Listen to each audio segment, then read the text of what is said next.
पूरा भारत अगर आपको सस्ते में घूमना है तो आपको भारतीय रेलवे का सहारा लेना पड़ेगा, क्योंकि इससे सस्ता कुछ भी नहीं। तो एक बजट ट्रैवलर होने के नाते मैंने ट्रेन में बहुत सफर किया है, लेकिन आज जिस ट्रेन में सफर करने वाला हूँ शायद ही मैं अपने लाइफ में ये सफर दोबारा करूंगा। इंडिया में सबसे लंबी दूरी तय करने में इस ट्रेन का रैंकिंग है फर्स्ट, वहीं पूरे वर्ल्ड में इसका रैंकिंग है 24। ये ट्रेन अराउंड 75 घंटे में 4219 किलोमीटर की दूरी तय करती है। इस ट्रेन को 2013 में स्वामी विवेकानंद के 150वीं जयंती के उपलक्ष्य में शुरू किया गया था। ट्रेन का नाम है विवेक एक्सप्रेस और ट्रेन नंबर है 22504। ये ट्रेन डिब्रूगढ़ से खुलती है जो कि असम में है और कन्याकुमारी तक जाती है। इस ट्रेन के अंदर मैं 4 दिन बिताने वाला हूँ, वो भी स्लीपर क्लास में, जहाँ आपको भारत के हर तरह के लोगों से मुलाकात होती है। इस ट्रेन जर्नी के दौरान जैसा भी मेरा एक्सपीरियंस होगा मैं आपके साथ ऑनेस्टली शेयर करने वाला हूँ। तो चलिए सफर को शुरू करते हैं गणेश भगवान का नाम लेकर। गणपति बप्पा मौर्य। कृपया ध्यान दीजिए, गाड़ी संख्या 225004 डिब्रूगढ़ से चलकर गुवाहाटी न्यू कूच बिहार के रास्ते कन्याकुमारी को जाने वाली अपने निर्धारित समय 19:25 पर प्लेटफॉर्म क्रमांक 3 से जाएगी। धन्यवाद। ट्रेन बोर्ड करने से पहले मैं कुछ लोगों से बातें करता हूँ और उनको बताता हूँ कि मैं इंडिया का लॉन्गेस्ट ट्रेन जर्नी करने वाला हूँ। तो कुछ लोगों का रिप्लाई आता है कि मुझे जम्मू एंड कश्मीर जाना चाहिए, क्योंकि इंडिया का longest train route Jammu and Kashmir से कन्याकुमारी है। लेकिन जब मैं उनको बताता हूँ कि इंडिया की लॉन्गेस्ट ट्रेन रूट डिब्रूगढ़ से कन्याकुमारी है, ना कि जम्मू एंड कश्मीर से कन्याकुमारी, तो उनको मेरी बातों पर विश्वास नहीं होता। फिर ये लोग गूगल करते हैं। सच बताऊँ तो कुछ दिन पहले भी मुझे यही लगता था, जब तक कि मैंने मंकी मैजिक का वीडियो नहीं देखा था। आपको ऐसा लगता है कि कश्मीर से लेकर कन्याकुमारी तक इंडिया का लॉन्गेस्ट ट्रेन रूट है, तो आप गलत हो। गोलमाल है भाई, सब गोलमाल है। खैर फाइनली मैं ट्रेन बोर्ड करता हूँ और ट्रेन बोर्ड करते ही मैं खुशी से झूम उठता हूँ, क्योंकि मुझे मिला था मेरा मनपसंद सीट। अब देखो मुझे सीट तो अच्छी मिली है, लेकिन अब देखना यह है कि मेरे को पैसेंजर्स कैसे मिलते हैं, क्योंकि भाई इतनी लंबी सफर में सीट भी मैटर करता है और को पैसेंजर्स भी मैटर करते हैं। उस टाइम के बाद आगमन होता है ये 2 दीदी का, लेकिन ना जाने क्यों ये थोड़ा परेशान दिख रहे थे। फिर मैं जब इनसे पूछता हूँ तो ये बताते हैं कि हमने तो सोने वाला सीट बुक किया था, लेकिन हमें तो सिर्फ बैठने को सीट मिला है। एक्चुअली ये लोग स्लीपर क्लास में फर्स्ट टाइम ट्रैवल कर रहे हैं और इनको मिडिल बर्थ अलॉट हुआ है, इसलिए इनको इस बात की जानकारी नहीं है कि मिडिल बर्थ को सोने के लिए ऐसे सेट किया जाता है। फिर मैं इनका बर्थ ऐसे सेट करता हूँ और इनको बताता हूँ कि ये सीट आपका है और आप इस पर सो कर जा सकती हैं। And you know what, after knowing this they become very happy. घबरा रहे थे, कह रहे बैठ के जाना पड़ेगा। ये लोग सोच रहे हैं कि कैसा सीट दे दिया मेरे को, बताओ तो जरा। घर में फोन किया ना, भैया लोग भी बोल रहा था तो हम लोग ऐसे ही बोला। अच्छा भैया लोग को भी कॉल कर दिया? नहीं, वो लोग कॉल किया था, पूछ रहा है कैसा सीट मिला है। हाँ। पूछ रहा था। हाँ। तो आप लोगों ने बोला बैठने वाला सीट मिला है, सोने का नहीं मिला, पैसा सोने वाला ले लिया। अच्छा कोई बात नहीं दीदी, पहली बार होता है, ठीक है। दीदी लोग केरला जा रही है, डिब्रूगढ़ से है ना।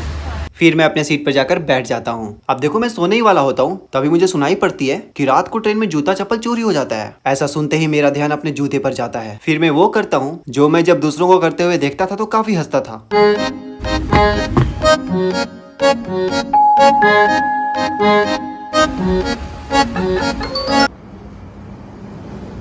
अगली सुबह उठते ही मुझे एक बैड न्यूज मिलती है कि हमारे कोच में पानी नहीं आ रही है। फिर मैं प्लेटफॉर्म पर ब्रश करता हूँ और रेलवे को वाटर इश्यूज को लेकर कंप्लेन करता हूँ। वॉशरूम में पानी नहीं है मैम, ना बेसिन में पानी है। वैसे ये बच्चा काफी टाइम से रो रहा था। फिर जैसे ही मैंने इसे अपने गोद में लिया, ये पता नहीं क्यों चुप हो गया। अब दादी है, दादी की गोदी में से मेरे गोदी में आ गया, चुप हो गया। शायद आप में से कुछ लोगों को ये बात पता नहीं होगा कि 1.54 मिलियन पीपल वर्क करते हैं इंडियन रेलवेज के लिए। मतलब इतने लोगों का घर चलता है इंडियन रेलवेज की वजह से। खैर ये तो आंकड़ा बस उनका है जो इंडियन रेलवेज के लिए वर्क करते हैं, लेकिन ना जाने कितने और ऐसे लोग हैं जिनका घर इंडियन रेलवेज की वजह से चलता है, जो कि अच्छी बात है। लेकिन दुख इस बात का है कि कुछ लोग नाबालिग बच्चों को घर चलाने का साधन बनाते हैं और ये आंकड़ा डे बाय डे बढ़ते जा रहा है, क्योंकि उनको ये बात समझ में आ गया है जब एक बच्चा किसी से कुछ मांगता है तो बहुत कम लोग ही मना कर पाते हैं। खैर दोपहर को मैं और ये दोनों दीदी लूडो खेलते हैं और जो भी हारेगा गाना सुनाएगा। मैच की शुरुआत में मुझे पूरा विश्वास था कि मैं तो जीत ही जाऊंगा। भाई देखो कितना बुरा लगता है, दिखाता हूँ अभी मैं।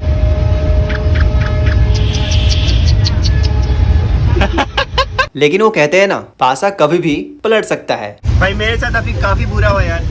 भाई मैं नहीं आ रहा हूँ, भाई मैं नहीं आ रहा हूँ। कौन आ रहा है दीदी? मैं हार गया।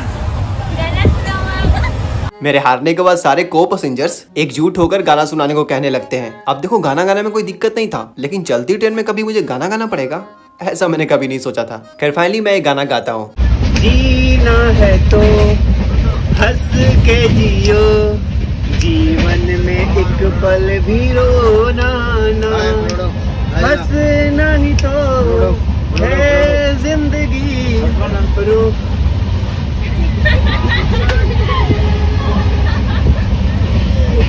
चलो फिर से। जीना है तो हंस के जियो, जीवन में एक पल भी रोना ना, हंसना ही तो है जिंदगी, रो रो के जीवन ये खोना ना। Thank you so much.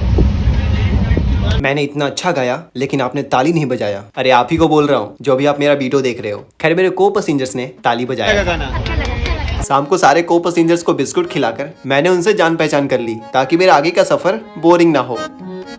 और इस तरह से डे 2 की समाप्ति होती है।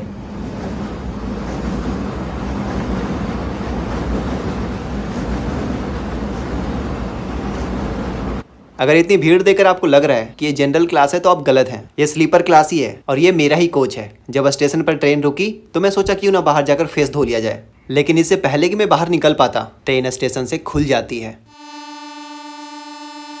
भाई कल रात से ये पंखा, मतलब पूरे कंपार्टमेंट का पंखा बंद है भाई। पंखा नहीं चल रहा, गर्मी इतनी लग रही है क्या बताऊं।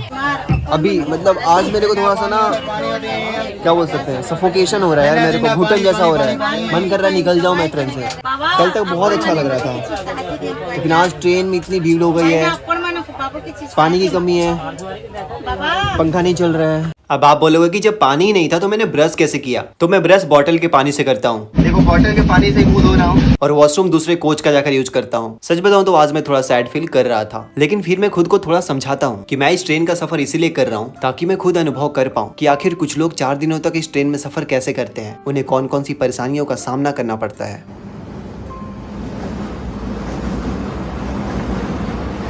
रेलवे को वापस एक कंप्लेन करता हूँ, लेकिन इस बार फैन के लिए। और दोपहर को वापस मैं लूडो खेलता हूँ, लेकिन इस बार इनके साथ। और ये गेम थोड़ा रिस्की था। रिस्की इसलिए क्योंकि जो हारेगा उसे डेयर मिलने वाला है, इसीलिए मैं अपने पूरे कंसंट्रेशन के साथ ये गेम खेल रहा था। शुरुआत में तो ऐसा लग रहा था कि मैं हारने ही वाला हूँ। ओम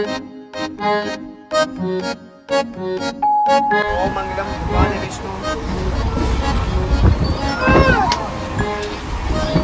जो डर था वही होता है, मैं फर्स्ट नहीं आता हूँ। और गेम के रूल के अनुसार बस फर्स्ट को डेयर नहीं मिलेगा। First, second, third, fourth. अब देखो डेयर कैसे देना है। जो फर्स्ट है वो सेकेंड को डेयर देगा, जो सेकेंड है वो थर्ड वाले को डेयर देगा, जो थर्ड है वो फोर्थ वाले को डेयर देगा। चलो आप कौन सा डेयर दे रहे हो मुझको? तो भाई इनकी एक फ्रेंड है जो मेरे को नहीं जानती है, इनके साथ ट्रैवल कर रही है, तो इनकी फ्रेंड का मुझे नाम पूछना है। ये मुझे डेयर मिला है इनके तरफ से। लेट्स सी क्या होता है। मैं इनसे इनकी फ्रेंड का सीट नंबर पूछ के आ तो जाता हूँ डेयर कंप्लीट करने, लेकिन सीट के पास आने के बाद कुछ टाइम खड़े रहता हूँ, क्योंकि चलती ट्रेन में एक अनजान लड़की से नाम पूछना is not easy task. Excuse me, आपका नाम क्या है? हाँ? ओ भाई डेयर कंप्लीट हो गया। एक्चुअली ये डेयर आपकी फ्रेंड ने दी थी, वो खड़ी है। पता नहीं पोटी डेयर हुआ कुछ बोला। भाई मैं इतना डरा हुआ था कि मुझे पता ही नहीं चला कि उन्होंने अपना नाम क्या बताया। खैर कुछ भी हो, मेरा डेयर कंप्लीट हो गया। भाई अब मेरा चांस है डेयर देने का, मुझे डेयर देना है इनको। तो मैं इनको ये डेयर देता हूँ कि इनको किसी पैसेंजर से जाकर उनका नाम पूछना है और ये भी पूछना है कि वो कहाँ जा रहे हैं।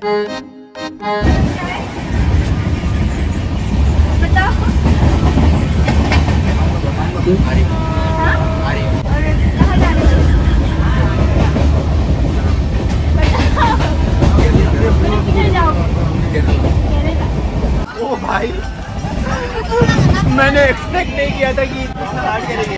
नाइस, तेरी बारी।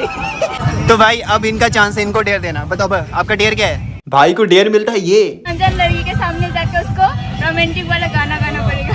ओ भाई आज ट्रेन में झगड़ा होने वाला है। अब भाई का चांस है, ये नहीं कर रहा। दे दो, नॉर्मल सा डेयर दे दो। ठीक है, यही गाना सुना दो फिर। चले गाना सुना दो भाई, इससे तो सस्ता कोई डेयर मिल ही नहीं सकता। चल गाना सुना।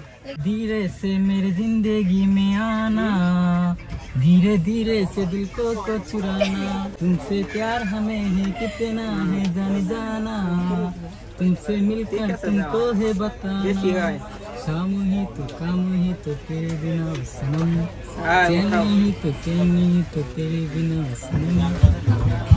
ओ भाई तालियां। इस गेम की वजह से सिर्फ हम नहीं हंस रहे थे, सारे को पैसेंजर्स के चेहरे पे मुस्कान था और ये देखकर मुझे काफी अच्छा लगा। रात को 7 बजे हमारी ट्रेन पहुंचती है विशाखापट्टनम। Welcome to Andhra Pradesh. अभी हम लोग पहुंचे भाई विशाखापट्टनम, सिटी ऑफ आंध्र प्रदेश। आपको भी चाहिए खाना? लो, लेकिन वापस देना पड़ेगा भाई। और इस तरह से डे 3 की समाप्ति होती है। अगले दिन इस भाई को पता नहीं क्या हो जाता है, ये बिना मुझसे पूछे मेरे लिए नाश्ता ले आता है और कहता है आपको खाना ही पड़ेगा। और जब मैं इसका नाश्ता कर लेता हूँ ये बहुत खुश हो जाता है। ऐसे आज वो दिन था जहाँ हमें एक दूसरे को अलविदा कहना था। मैंने ना सबसे एक कॉमन सवाल किया, आखिर वो अपना घर छोड़कर इतना दूर क्यों जा रहे हैं? तो सबका जवाब आया, जॉब करने। वैसे ही मेरे साथ अपना एक टैलेंट शेयर करती है और कहती है कि अगर मैं कर लूंगा तो ये मुझे एक चॉकलेट देगी। मैंने बहुत प्रयास किया लेकिन मुझसे ना हो पाया, मुझसे क्या किसी से भी नहीं हुआ, जबकि ये बड़े आराम से कर पा रही थी। खैर कुछ टाइम के बाद आगमन होता है ये दीदी का, जिनसे मैं ये कार खरीदता हूँ। और ये कार दिखाकर मैं सबसे पूछ रहा था, भैया बैठेगा क्या? अच्छा चलो डिस्काउंट करेगा, 1 किलोमीटर का 5 रुपया, 1 किलोमीटर का 10 रुपया। नहीं बैठेगा? आप बैठेगा? भाई मैंने गाड़ी लिया कि बिजनेस करूंगा ट्रेन में, कोई मेरी गाड़ी में नहीं बैठ रहा है। अच्छा चलो 1 किलोमीटर का 2 रुपया, कोई तो बोलो। अंकल 1 किलोमीटर का 2 रुपया। भैया मेरे गाड़ी पे बैठना चाहेंगे आप? 100 रुपीज 1 किलोमीटर, 100 रुपीज 1 किलोमीटर। वैसे मैं अपना बिजनेस कर ही रहा होता हूँ, तभी मुझे दिखता है कि हमारे कोच में कुछ पैसेंजर्स आपस में झगड़ा कर रहे हैं। तो मैं डर से अपना बिजनेस बंद करके चुपचाप अपने सीट पर बैठ जाता हूँ। खैर फाइनली 2:30 में ये लोग अपने स्टेशन पर उतर जाते हैं और फिर करीब रात को 7 बजे ये दोनों दीदी और ये भाई भी अपने स्टेशन पर उतर जाते हैं।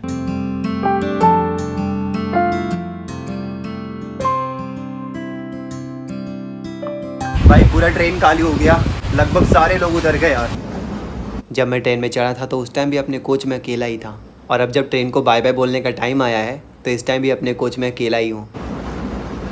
वैसे देखा जाए तो हमारा लाइफ भी स्ट्रेंज जर्नी की तरह है, जहाँ लोगों का आना जाना लगा रहता है। खैर रात को 2 बजे फाइनली मेरी ट्रेन पहुँचती है कन्याकुमारी। वेलकम टू कन्याकुमारी भाई। करीब 80 घंटे का जर्नी करने के बाद मैं फाइनली पहुंच चुका हूं कन्याकुमारी में। भाई ऐसे तो देखो आज मेरा 5वां दिन है, मैंने 17 तारीख को ट्रेन बोर्ड किया था और आज है तुम्हारा 21 तारीख, तो करीब 5 दिन हो जाते हैं, बट ऐसे 4 दिन मान के चलो। जब मैं ट्रेन बोर्ड कर रहा था मैं काफ़ी ज़्यादा सोच रहा था, but finally I did it. और पता है फुल ऑफ एनर्जी हूँ, ऐसा नहीं कि एनर्जी मेरा घटे, अभी मैं फुल ऑफ एनर्जी हूँ। अभी भी कोई भी ट्रेन जर्नी कर सकता हूँ। वैसे कुछ टाइम इस टेबल पर ही बैठा रहता हूँ, फिर जब नींद आने लगती है तो मैं डॉर्मेट्री ऑफलाइन बुक करने का प्रयास करता हूँ, लेकिन ऊपर आकर देखता हूँ तो सारा डॉर्मेट्री बंद पड़ा था। सोचा डॉर्मेट्री ले लूँ, बट कोई है ही नहीं। मैं ऑनलाइन बुक कर रहा था तो अवेलेबल नहीं दिखा रहा था। अवेलेबल कहने का मतलब बुकिंग सर्विस नॉट अवेलेबल दिखा रहा था। सोचा ऑफलाइन बुक हो जाएगा, नहीं हुआ। इस ब्लॉग को यहीं पे समाप्त करता हूँ। मिलता हूँ आपसे ऐसे ही किसी और इंटरेस्टिंग ब्लॉग में। तब तक के लिए आप अपना ख्याल रखिए और हाँ, इस वीडियो पे कमेंट जरूर कीजिएगा।